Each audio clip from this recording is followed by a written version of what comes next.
সাজদা করা শিরক, মান্নত করা শিরক, চুমাচামি করা বেদাত। তা আমরা কেমন মুসলমান যে পীরের কাছে চাই, মাজারে চাই? ওটা কি মুসলমানের কাজ না ইবলিসের বড় ভাইয়ের কাজ?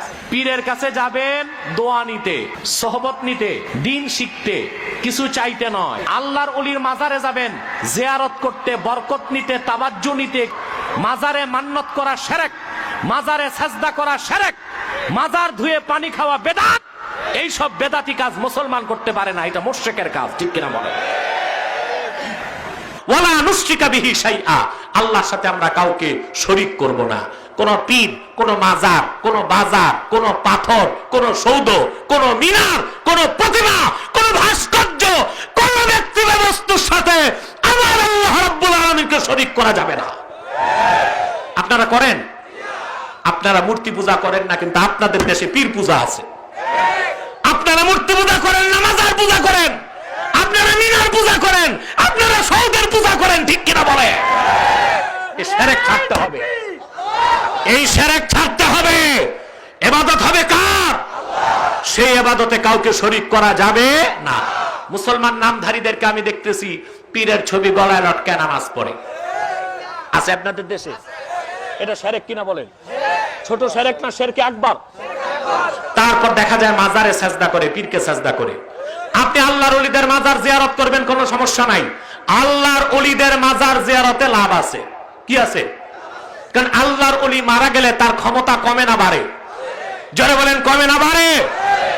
হযরত মোল্লা আলী কারি মিশকাতুশ শরমের কাতে লিখেছেন, ওয়া ইযা তাজাররাদাতিন নুফুসুল কুদসিয়্যাতু মিনাল আলাইক ইত্তাসালাত ইলাল মালাইল আ'লা। আল্লাহর ওলিদের রুহু দেহ পিঞ্জরা থেকে বের হলে ঊর্ধ্ব জগতে ফেরেশতাদের সাথে মিলিত হয়, তখন আল্লাহ তার ওলিকে মালাকি ক্ষমতা দান করেন।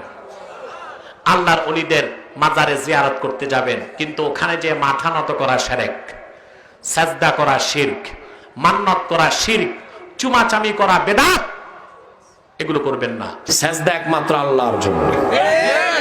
কোন পীর ফকির, মরা, খাড়া, আম গাছ, জাম গাছ, বট গাছ, মাজার, মিনার, সৌধ, কোনো কিছুর সামনে মস্তক নত করা যাবে না। এটা শিরকে আকবার।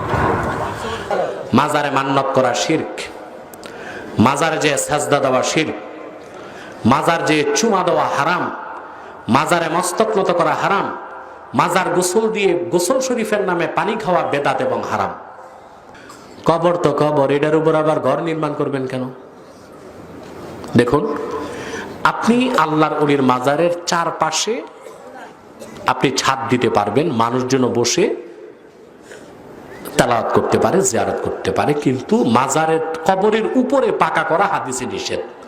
রাসূলুল্লাহর হাদিস সহিহ মুসলিমে এসেছে, নাহা রাসূলুল্লাহ সাল্লাল্লাহু আলাইহি সাল্লাম আইয়ুজসিসাল কুবুর।